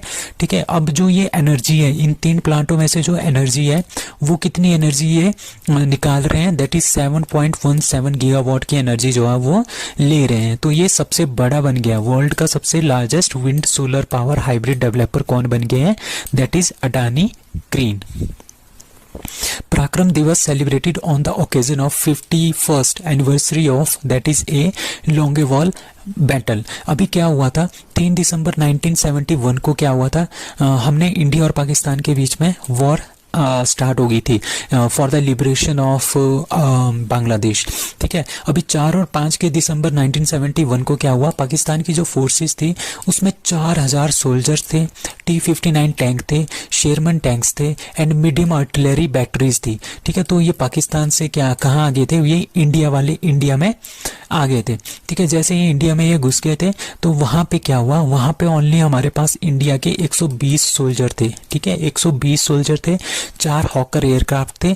ठीक है, तो उन्होंने क्या किया, उन 120 इंडियंस ने जो 3000 से 4000 के बीच में जो पाकिस्तानी आए थे उनको यहाँ से वापस खदेड़ा था। और वहाँ पे बहुत ही खतरनाक वाली एक लड़ाई हुई थी जिसमें 200 सोल्जर जो है वो पाकिस्तानी आर्मी के मर गए थे और पाकिस्तानी आर्मी को वहाँ पे क्या करना पड़ा, सरेंडर करना पड़ा। तो इसी के उपलक्ष्य में क्या हुआ, पराक्रम दिवस जो है वो सेलिब्रेट किया गया। कहाँ पे, Jaisalmer army station and Longewala, ये पंजाब में पड़ता है, वॉर मेमोरियल, वहां पे इन दोनों जगह पे क्या हुआ, ये पराक्रम दिवस जो है मनाया गया। कब, 5 दिसंबर को। First Indian state to set up divyang department is, that is C, Maharashtra. दिव्यांग का जो डिफरेंटली एबल्ड लोग होते हैं उनके लिए एक डिपार्टमेंट खोला गया है जो कि महाराष्ट्र गवर्नमेंट ने खोला है। तो इंडिया की ये पहली स्टेट बन गई है जिन्होंने क्या खोला है, दिव्यांग डिपार्टमेंट जो है वो अपनी स्टेट में खोला है। क्यों खोला है, ताकि क्या हो, जो दिव्यांग पीपल हो, जो physically and mentally disabled people हैं, वो क्या, वो उनको एजुकेशन भी मिले, वो प्रोफेशनली स्ट्रांग भी बने, ताकि वो किसी और के ऊपर डिपेंड ना रहे। तो Maharashtra is the first state in India to set up the separate department for divyang people. ठीक है, और ये कब हुआ था, अभी 1-2 दिन पहले क्या था, international day of disabled person था। तो उसी दिन क्या हुआ, ये अनाउंसमेंट भी हो गई थी। तो कौन बनी है दिव्यांग डिपार्टमेंट बनाने वाली पहली Indian state, that is Maharashtra. Who will unveil the FIFA world cup trophy in Qatar later this month. अभी कतर में क्या हो रहा है, फीफा वर्ल्ड कप हो रहा है। ठीक है, फीफा वर्ल्ड कप मतलब कि जो फुटबॉल का वर्ल्ड कप है वो कतर में हो रहा है। उसकी जो फाइनल की ट्रॉफी है वो कौन अनवील करेगी, उनका नाम है दीपिका पादुकोण। तो इस तरह का काम करने वाली दीपिका पहली एक्टर बन जाएगी। ठीक है, जो इस तरह का जिसको ऑनर मिल रहा है। ठीक है, तो who will unveil FIFA world cup trophy, that is Deepika Padukone. Who won gold at Peru Para Badminton International, that is C, that is Sukant Kadam. So Sukant Kadam ये जो है हमारे पास शटलर, इंडिया के shuttler, that is Sukant Kadam. ठीक है, और पैरा बैडमिंटन जो गेम है उसमें क्या हुआ, उसमें उन्होंने गोल्ड जीता है, कहाँ पे, पेरू में। ठीक है, और वर्ल्ड के ये नंबर 3 प्लेयर है इन पैरा बैडमिंटन। ठीक है, इन्होंने किसको हराया है, इन्होंने सिंगापुर के ची ह्यूंग आंग को हराया है। ठीक है, इंडिया वॉन, जो ये पेरू में पैरा बैडमिंटन इंटरनेशनल जो कंपटीशन हो रहा है उसमें इंडिया ने 14 मेडल जीते हैं, उसमें से 6 गोल्ड है, 1 सिल्वर है और 7 ब्रॉन्ज है। Who developed Sindhuja 1 ocean wave energy converter, that is C, IIT Madras. So IIT Madras ने क्या किया है, इन्होंने एक सिंधुजा 1 नाम का एक डिवाइस बनाया है।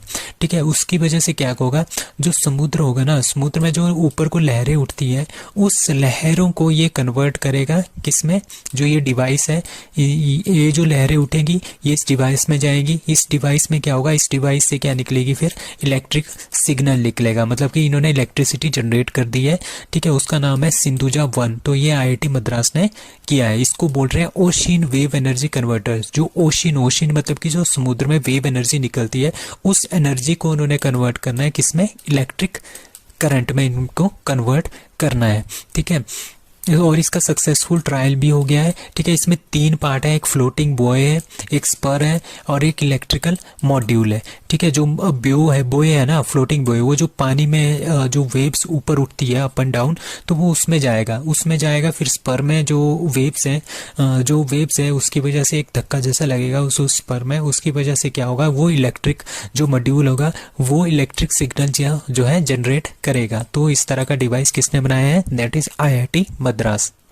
सिखोम Mirabai Chanu wins silver at weightlifting world championship in, that is C, Colombia. So Colombia में क्या हो रहा है, वेट लिफ्टिंग वर्ल्ड चैंपियनशिप जो है वो कोलंबिया में हो रही है। वहां पे मीराबाई चानू ने क्या जीता है, सिल्वर मेडल जीता है। फिर गोल्ड किसने जीता है, ठीक है, गोल्ड जो जीता है वो जीता है जिहांग हुई हुआ ने, ठीक है, जिहांग हुई हुआ चाइना की है। उन्होंने क्या जीता है, उन्होंने गोल्ड मेडल जीता है। सेकंड मेडल मीराबाई चानू को मिला है सिल्वर, और जो ब्रॉन्ज मिला है वो मिला है हुओ जिहुआओ चाइना की, उनको मिला है, ठीक है। तो ये मीराबाई चानू है। So BBC releases 100 most influential women list. How many Indian women are there in the list? So BBC जो है, BBC ने क्या किया है, वो BBC ने एक लिस्ट जारी की है, मतलब कि 100 मोस्ट इन्फ्लुएंशियल जो वुमेन है पूरे वर्ल्ड की, उसकी एक लिस्ट जारी की है, जिसमें 4 इंडियन वुमेन भी हैं, ठीक है। कौन कौन सी है? एक है एक्ट्रेस प्रियंका चोपड़ा, ठीक है। दूसरे हैं author Geetanjali Shree, engineer and astronaut Sirisha Bandla, और सोशल वर्कर स्नेहा जवाले। तो ये चारों इसमें शामिल है। और जो बीबीसी की ये जो मोस्ट इन्फ्लुएंशियल वुमेन लिस्ट है, ये किस किस क्षेत्र से ली की गई है? पॉलिटिक्स से, साइंस से, स्पोर्ट्स से, एंटरटेनमेंट से एंड लिटरेचर से ये वुमेन जो है ली गई है। तो इंडिया की किसमें कितनी है? इसमें 4 वुमेन इंडिया की भी शामिल है टॉप 100 में। Who host conclave of NSA National Security Advisors of Central Asian countries? अभी क्या हुआ है, नेशनल सिक्योरिटी एडवाइजर जो इंडिया के हैं Ajit Doval plus central Asian countries के जो हैं वो आपस में क्या है, उनकी एक मीटिंग हुई है, ठीक है। तो वो होस्ट किसने किया है? वो होस्ट किया है इंडिया ने, ठीक है। सेंट्रल एशियन कंट्रीज कौन कौन सी है? कजाकिस्तान, किर्गिस्तान, तुर्कमेनिस्तान, तजाकिस्तान और उज्बेकिस्तान। इनके साथ इन्होंने मीटिंग की है, ठीक है। इनके साथ मीटिंग करके इन्होंने क्या किया, जो टेररिज्म है, क्रॉस बॉर्डर जो टेररिज्म होता है उसको खत्म करने की बात कही है।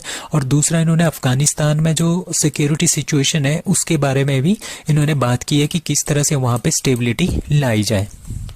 RBI monetary policy 2022, RBI repo rate hike by 35 BPS to that is a 6.25%, ठीक है। 6.25% जो है ये बढ़ गया है, मतलब कि जो रेपो रेट है वो 6.25% जो है वो पहुंच गया है। इसका मतलब ये है जितना ज़्यादा हमारे पास बैंक रेट होगा उतना ज़्यादा जो है जब हम लोन लेंगे किसी भी बैंक से उतना ज़्यादा हमें इंटरेस्ट देना पड़ेगा। इस तरह से क्या होगा, लोग क्या सोचेंगे, लोग सोचेंगे कि हमने कम से कम ज़्यादा पैसा जो है बैंक से उधार लेना है। तो इस तरह से क्या होगा, इस तरह से ये महंगाई को कंट्रोल करने के लिए ये इंक्रीज कर रहे हैं। तो इसका मतलब ये है इंडिया में काफ़ी ज़्यादा इन्फ्लेशन हो रही है, जिसकी वजह से जो रेपो रेट है वो लगातार इंक्रीज कर रहा है। और इसी साल ये 5वीं बार जो है इन्होंने इसको बढ़ा दिया गया है, ठीक है। अभी जो पॉलिसी रेपो रेट है वो है 6.25% चेंज। जो भी लोग बैंकिंग की तैयारी कर रहे हैं तो उसके लिए ये काफ़ी इंपॉर्टेंट है। अब static deposit facility that is 6%, marginal standing facility rate 6.5%, bank rate 6.5%, fixed reserve repo rate 3.35%, cash reserve ratio 4.5%, statutory liquidity ratio that is 18%। So RBI monetary policy की जो मीटिंग होती है वो साल में 6 बार होती है, 2-2 महीने के अंतराल के बाद। Google launches anti miss information campaign in that is D India.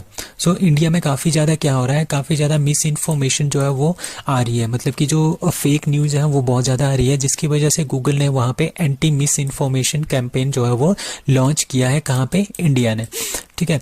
यहाँ पे पता ही आपको कि बहुत सारे गूगल्स, मेटा, ट्विटर, फेसबुक जो भी है, जितने भी सोशल मीडिया है, यहाँ पे बहुत ज़्यादा जो है वो फेक न्यूज़ फैलाई जाती हैं, ठीक है। उसको रोकने के लिए क्या किया है, गूगल ने एंटी मिस इन्फॉर्मेशन कैंपेन जो है वो इंडिया में लॉन्च किया है। Time magazine's 2022 person of the year is given to that is Vladimir Zelensky and spirit of Ukraine. ये यूक्रेन के प्रेसिडेंट है व्लादिमीर जेलेंस्की, और स्पिरिट ऑफ यूक्रेन की जो स्पिरिट है उसके लिए टाइम मैगजीन 2022 ने पर्सन ऑफ द ईयर जो है इन दोनों को अवार्ड दिया है। ये कोई इंसान नहीं है, ये स्पिरिट ऑफ यूक्रेन है, और व्लादिमीर जेलेंस्की क्या थे, प्रेसिडेंट ऑफ यूक्रेन है, ठीक है। तो time magazine named president Vladimir Zelensky as well as the spirit of Ukraine as its person of the year award for 2022। अभी पता है वहाँ पे रशिया का वॉर काफ़ी ज़्यादा हो रहा है, बट व्लादिमीर जेलेंस्की और वहाँ के यूक्रेन के लोग पीछे नहीं हट रहे हैं, जिसकी वजह से टाइम मैगजीन 2022 ने person of the year award दिया है Vladimir Zelensky and spirit of the Ukraine को। Who has been named as the chairman of NABARD. So NABARD का नया चेयरमैन किसको बना दिया गया है, that is KV Shaji. NABARD का पूरा मतलब क्या होता है, national bank for agriculture and rural development. ये जो है 5 नवंबर 1982 को हमने बनाया था बैंक, ठीक है, इसका जो हेडक्वार्टर है दैट इज इन मुंबई। तो इसका जो नया हेड है, नया चेयरमैन है, वो बने हैं केवी शाजी जी। उनको अपॉइंट किया है chairman of national bank for agriculture and rural development that is NABARD. ठीक है, और इससे पहले ये नाबार्ड के क्या थे, डिप्टी मैनेजिंग डायरेक्टर थे 21 मई 2020 तक। तो अब क्या बन गए हैं, अब ये चेयरमैन बन गए हैं नाबार्ड के। अब national bank for agriculture and rural development क्या होता है, ठीक है, इसका नाम है एग्रीकल्चर एंड रूरल डेवलपमेंट।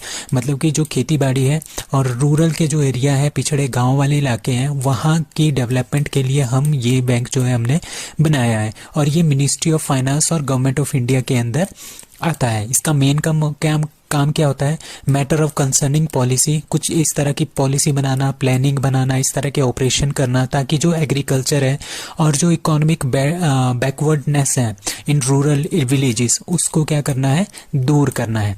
ठीक है, तो इस तरह से ये काम होता है नाबार्ड का। So which cyclone recently formed over the Bay of Bengal crossing the coast of southern state? ठीक है, अभी क्या हुआ है, जो बे ऑफ बंगाल है ये इंडिया है, तो ये वाला पार्ट जो है ना, ये बे ऑफ बंगाल वाला पार्ट है। यहाँ पे एक साइक्लोन आया है, उसका नाम है मेंडस साइक्लोन है। आपने नाम याद रखना है, दैट इज मेंडस। कहाँ पे आया है, बे ऑफ बंगाल में आया है, 620 kilometre south east of Chennai, south east की तरफ, चेन्नई के साउथ ईस्ट की तरफ। ठीक है, कहाँ पे आएगा, तमिलनाडु, पुडुचेरी, आंध्र प्रदेश, पुडुचेरी एंड श्रीहरिकोटा। ठीक है, इनके बीच में जो है ये साइक्लोन आ रहा है।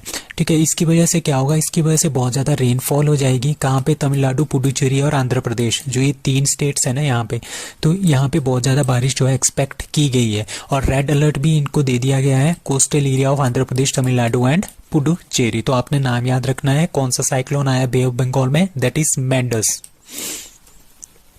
Which country is the host of 12th world Hindi conference? ठीक है, 12वां जो वर्ल्ड हिंदी कॉन्फ्रेंस है उसको कौन होस्ट कर रहा है, कौन सी कंट्री होस्ट कर रहा है, दैट इज ए फिजी।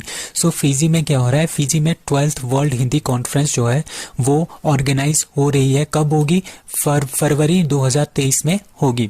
अब फिजी की जो नेशनल लैंग्वेज है ना, उसमें जो 3rd लैंग्वेज है वो है फिजी की हिंदी, फिजी हिंदी बोलते हैं उसको। ठीक है, वहाँ पे भी हिंदी बोलने वाले लोग हैं। और इस बार की थीम क्या है, ये आपने याद रखनी है, that is Hindi from traditional knowledge to artificial intelligence. ठीक है, तो ये क्वेश्चन बहुत ज़्यादा इंपॉर्टेंट है। जो 12th वर्ल्ड हिंदी कॉन्फ्रेंस हो रही है वो कहाँ पे हो रही है, that is Fiji. Who became Peru's first female president? Peru की जो फर्स्ट फीमेल प्रेसिडेंट है वो कौन बनी है, दैट इज डीना बुलेर्टे। ठीक है, डीना बुलेर्टे क्या बनी है, पेरू की पहली फीमेल प्रेसिडेंट बनी है। अभी यहाँ पे क्या हुआ था, अभी 2020 से लेके अभी तक ना, यहाँ पे 4 जो है प्रेसिडेंट जो है वो चेंज हो गए हैं। ठीक है, क्योंकि यहाँ पे पॉलिटिकल इंस्टेबिलिटी है, करप्शन के चार्जेस हैं। ठीक है, इससे पहले कौन थे, इससे पहले थे पेड्रो कैस्टिलियो। ठीक है, ये जो है यहाँ के प्रेसिडेंट थे। इनके ऊपर जो है 2 बार इम्पीचमेंट लाया गया था पार्लियामेंट में। इम्पीचमेंट मतलब कि अविश्वास पत्र। ठीक है, जिस तरह से पाकिस्तान का जो प्राइम मिनिस्टर है, उनको क्या किया गया था, इम्पीच किया गया था, उनको प्रेसिडेंट से निकाला गया था। उसी तरह का क्या हुआ, प्रधानमंत्री से उनको निकाला गया था। ठीक है, खान साहब, तो उसी तरह से क्या हुआ, पेड्रो कैस्टिलियो जो वहाँ के प्रेसिडेंट थे, इनके ऊपर क्या हुआ, 2 बार क्या लेके आए थे, इम्पीचमेंट लेके आए गए थे। बट ये उससे क्या हुआ, इम्पीचमेंट क्या होती है, इम्पीचमेंट ऐसी होती है कि पार्लियामेंट में आपको अपनी मेजोरिटी साबित करनी होती है। ठीक है, जो जितने भी एमपीज है, सपोज करो 500 एमपीज है। ठीक है, इसमें से आपके 251 मतलब कि आधे से ज़्यादा जो एमपीज है वो आपकी तरफ होने चाहिए, तब आपकी सीट जो है बच सकती है। ठीक है, 2 बार इसमें इम्पीचमेंट आई थी। ठीक है, वो उसने सरपास कर लिया था। अब तीसरी बार इम्पीचमेंट आई और इस बार क्या हुआ, ये मेजोरिटी अपनी स्थापित नहीं कर पाए। इनके ऊपर बहुत सारे करप्शन के चार्जेस थे, जिसकी वजह से क्या हो गया, इनको अब निकाल दिया गया है प्रेसिडेंट से, और ये आजकल कहाँ पे है, जेल में है। तो इनकी जगह पे किसको बना दिया गया है, डीना बुलेर्टो को क्या बनाया है, प्रेसिडेंट बनाया है, कहाँ का, पेरू का। तो ये सबसे पहली फीमेल प्रेसिडेंट है, कहाँ की, पेरू की। So Peru's first female president that is Dina Boluarte. Which state government launches Asia's first, Asia का पहला drone delivery hub for easy access of health care. मतलब कि जो ड्रोन्स हैं वो हमने हेल्थ सर्विसेज के लिए यूज़ करना है, बहुत सारी दवाइयाँ भी हम इसके थ्रू भेज सकते हैं रिमोट एरियाज में, ठीक है। तो एशिया का पहला drone delivery hub for easy access of health care के लिए कौन सी स्टेट सबसे पहली स्टेट बनी है पूरे एशिया में, that is D, Meghalaya. So Meghalaya government ने किसके साथ, मेघालय गवर्नमेंट प्लस एक स्टार्टअप है, ठीक है, जो ड्रोन स्टार्टअप है उसका नाम है टेक ईगल, ठीक है। इन दोनों ने आपस में मिलकर क्या किया है, इन्होंने एशिया का सबसे पहला drone delivery hub for easy access of health care के सामान को इजीली एक जगह से दूसरी जगह से ले जाने के लिए ड्रोन का यूज किया है। तो ये इस तरह का क्या हुआ, इस तरह का जो इनिशिएटिव है ये पहला इनिशिएटिव है पूरे एशिया में। तो कहाँ पे हो रहा है, दैट इज मेघालय में ये हो रहा है। तो मेघालय की कैपिटल कहाँ पे है, शिलोंग। मेघालय के chief minister Conrad Kongkal Sangma and Meghalaya के governor that is B D. Mishra. Who becomes India's 77th chess grandmaster, that is C. Aditya Mittal, he is from Mumbai, ठीक है। ये क्या बने हैं, ये 77th चेस ग्रैंड मास्टर बने हैं। अब 2022 में आपने जितने भी ग्रैंड मास्टर बने हैं उनका नाम याद रखना है। 73rd बने हैं भरत सुब्रमण्यम, 74 राहुल श्रीवास्तव, 75 वी प्रणव, 76 प्रणव आनंद, और अभी कौन बने हैं latest, that is Aditya Mittal, ठीक है। कहाँ पे बने हैं, ये अभी 16 साल के हैं और ये कहाँ पे बने हैं, स्पेन में बने हैं, ठीक है। इन्होंने क्या किया है, अभी इनकी एक गेम थी, स्पेन का जो नंबर 1 चेस मास्टर है उनका नाम है फ्रांसिस्को वेलेजो पोंस, ठीक है। इनके साथ इन्होंने जो एक गेम रखी थी वो जो है गेम ड्रॉ हो गई थी, तो इस वजह से क्या हुआ, इनको क्या बना दिया गया है, इस वजह से इन्होंने ये फीट जो है वो अचीव कर ली है और ये बने हैं 77th grand master of India, that is Aditya Mittal. Oxford dictionary chooses dash dash as word of the year 2022, that is B, goblin mode, ठीक है। 2021 का वर्ड ऑफ द ईयर क्या था, वैक्स का मतलब होता है काऊ, गाय, और जो अभी है ऑक्सफोर्ड यूनिवर्सिटी ने एक वर्ड चूज किया है, इसका नाम है गोबलिन मोड, ठीक है। गोबलिन मोड उसको क्या बना दिया गया है, वर्ड ऑफ द ईयर 2022 का वर्ड ऑफ द ईयर, ठीक है। तो goblin mode receive 93% of more than 3,40,000 vote, ठीक है। इसके कुछ एक वर्ड्स होते हैं उसके ऊपर वोटिंग होती है, तो 93% वोट्स जो है वो गोबलिन मोड को मिले हैं, दैट इज वो कितना है, 3,40,000 से ज़्यादा वोट्स जो है इनको मिले हैं, ठीक है। उसके बाद दूसरे नंबर पर रहा है मेटावर्स, तीसरे नंबर पर रहा है आई स्टैंड विद सिक्योर्ड, ठीक है। तो ये याद रखने की जरूरत नहीं है, गोबलिन मोड याद रखना है आपने, ठीक है। तो एक और अमेरिकन डिक्शनरी है उसका नाम है मैरियम वेबस्टर, उसके अकॉर्डिंगली जो वर्ड ऑफ द ईयर है वो है गैस लाइटनिंग, ठीक है। अब गोबलिन मोड होता क्या है, जो word of the year choose किया है ऑक्सफोर्ड यूनिवर्सिटी ने, it is very very important question, ठीक है। गोबलिन मोड का मतलब होता है कि एक इंसान होता है, ठीक है, उसका एक बिहेवियर होता है, ठीक है, मतलब कि अनअपोलोजेटिकली, मतलब कि कोई भी वो काम करता है उसको उसका निराशा होती ही नहीं है, कि अपोलॉजी होती ही नहीं है, वो फील करता ही नहीं है, ठीक है। सेल्फ इंटेलिजेंट होती है, वो लेजी होता है, सोलवेनिली होता है, ग्रीडी होता है, ठीक है। टाइपिकली इन ए वे रिजेक्ट्स, मतलब कि जितने भी सोशल रिलेशंस हैं, सोशल जो भी चीज़ें होती है आपस में लोगों की, उनको वो मानने से मना करता है और एक्सपेक्टेशन इसकी 0 होती है। तो इस तरह मतलब कि आप इस तरह से बोल सकते हैं कि वो पूरे संसार से ऊपर उठ चुका है, ठीक है। इस तरह के इंसान को बोलते हैं गोबलिन मोड, ठीक है। तो गोबलिन मोड बना है ऑक्सफोर्ड डिक्शनरी का 2022 का word of the year. Who inaugurates India's first drone skill training conference and drone यात्रा in Chennai, that is D. Anurag Thakur. तो अनुराग ठाकुर क्या है, यूनियन मिनिस्टर हैं, youth affairs and sports, also information and broadcasting minister है अनुराग ठाकुर। उन्होंने India का ये सबसे पहला है ड्रोन स्किलिंग एंड